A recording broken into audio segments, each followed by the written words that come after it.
Welcome to Cheater Confessions. Let's get started with today's story. We'd only been in the house 2 months.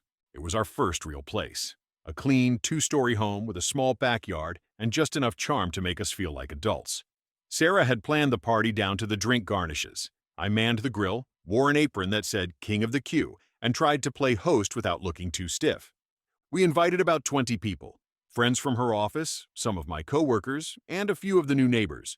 She looked great that day. Wore this red sundress that somehow made her seem even more in control than usual. She floated around the yard with a drink in one hand and laughter in her voice. She was sharp, funny, and magnetic. Everyone, including me, loved her.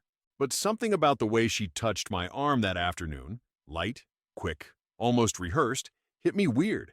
I couldn't explain it, just a flicker of distance, like I was part of the decor, not her partner. Still, I brushed it off. Later, after the sun dipped and the backyard lights came on, someone suggested a game.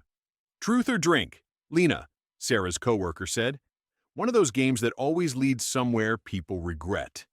Everyone was buzzing by then, drinks in hand, shoes kicked off, laughter a little louder than usual. I remember watching Sarah sit cross-legged on the lawn cushions, glass of rosé in her hand, smirking like she owned the night.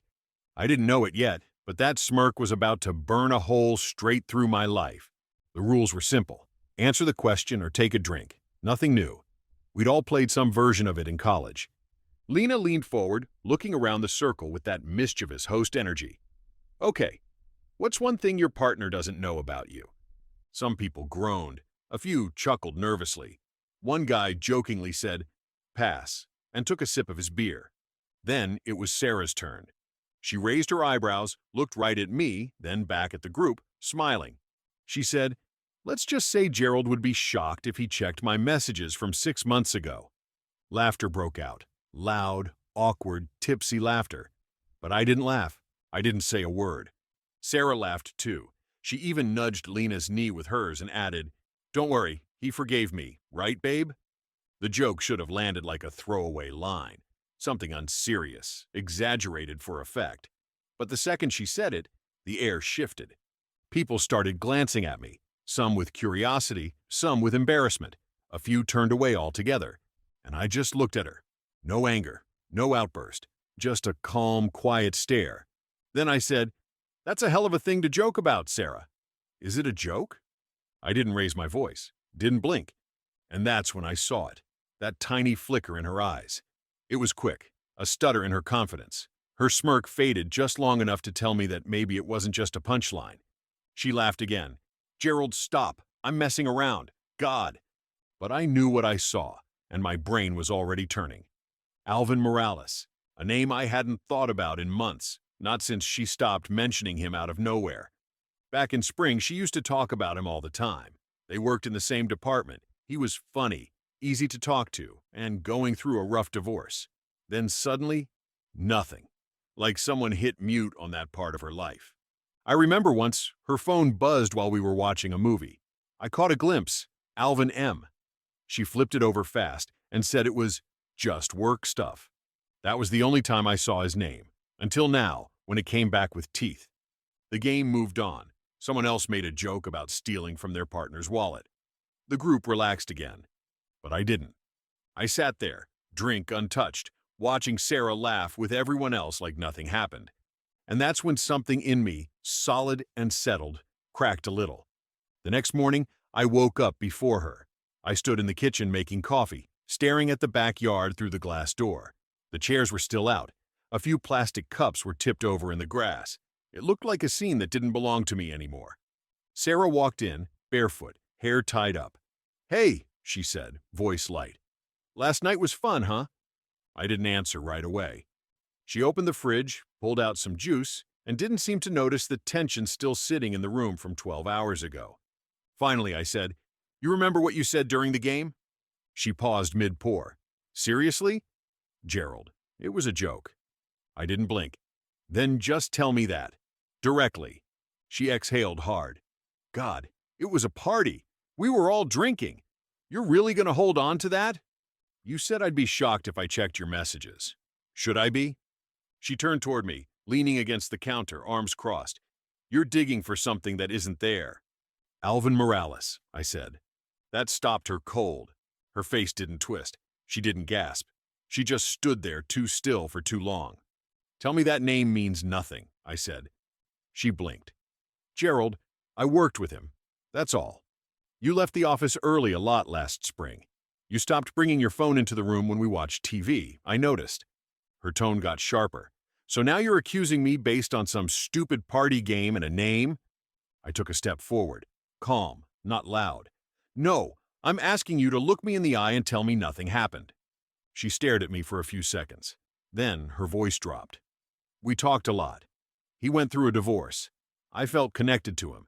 It never went anywhere." "You sure?" She swallowed. "I think I made a mistake, emotionally, but I swear, it didn't go that far." I didn't say anything for a long moment. Then I said quietly, "You didn't just cross a line. You erased it."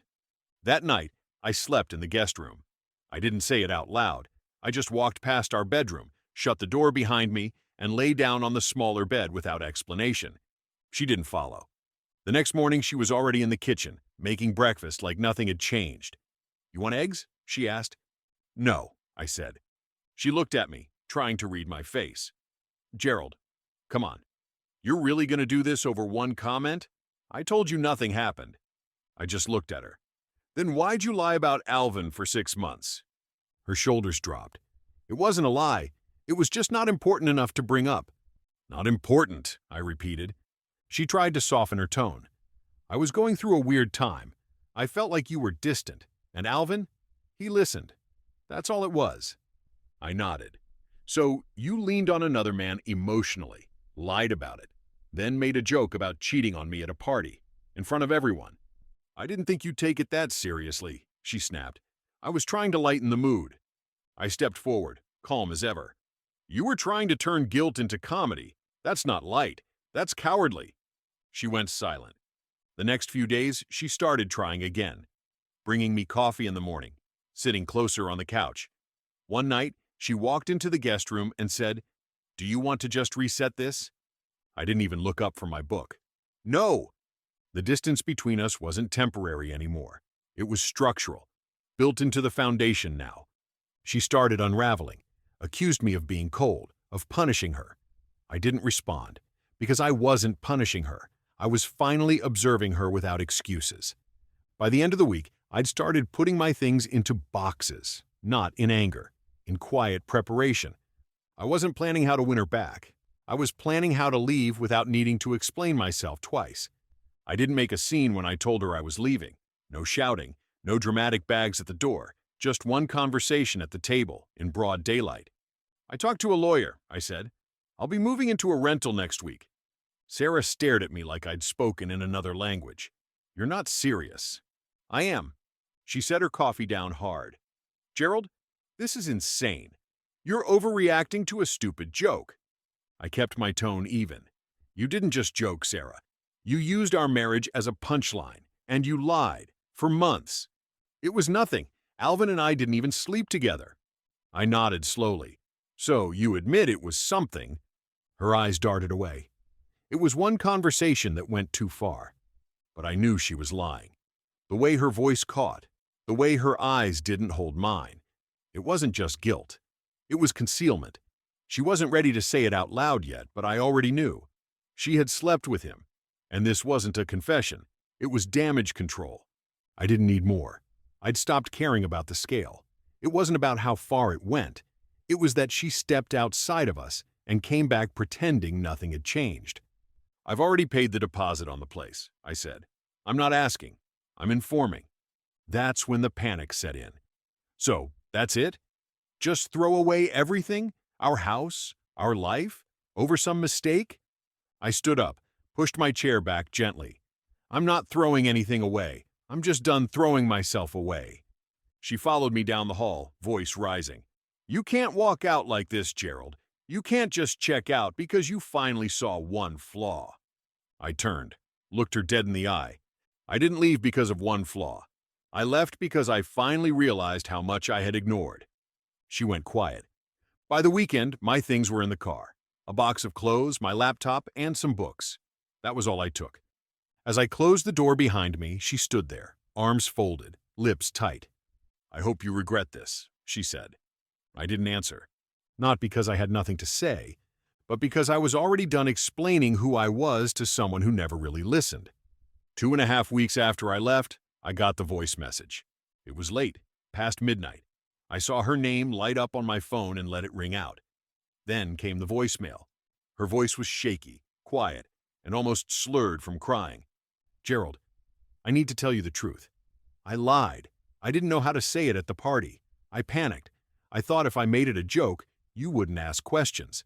But it wasn't just emotional. I slept with Alvin. Twice. I hated myself after. I tried to bury it. I thought maybe it wouldn't come out, but I couldn't carry it anymore." She kept talking. For over 3 minutes. I listened to the whole thing without blinking. She said it felt like a mistake she couldn't undo. Said she loved me and she would do anything if I'd just talk to her again. I put the phone down and stared at the ceiling in my empty apartment. It didn't surprise me. Not really. The only surprising thing was how numb I felt.